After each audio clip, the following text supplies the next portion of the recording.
Hi, welcome back. We will be doing our final spice mixture for our Healthy Eating and Staying Active as We Age series, and this particular spice mixture is going to be a Mediterranean blend. It's recommended that you use this spice in the home run hummus wrap recipe. It will give our hummus a nice Mediterranean flavor.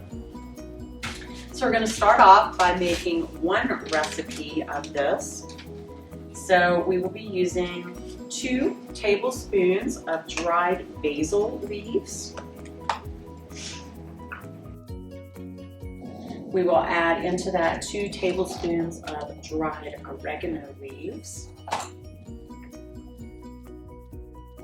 Next up, we'll be putting some thyme in here. So 1 tablespoon of dried thyme leaves. This is going to be a great blend to use in our vegetable pasta salad to make it more Mediterranean. You could add some olives to that and give it a Mediterranean twist, or like we said, with this hummus. Next up, we have rosemary, dried, 1 tablespoon. Garlic powder, 1 tablespoon.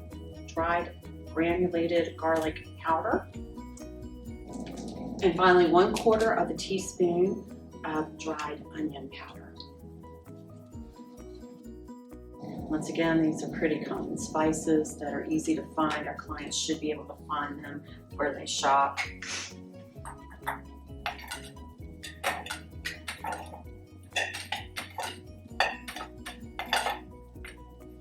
And this gives us a really nice Greek blend of spices. Like I said, pasta salads, chicken soups if you wanted a Mediterranean twist on that, hummus wraps, anything that you would want to give a nice Mediterranean flavor to.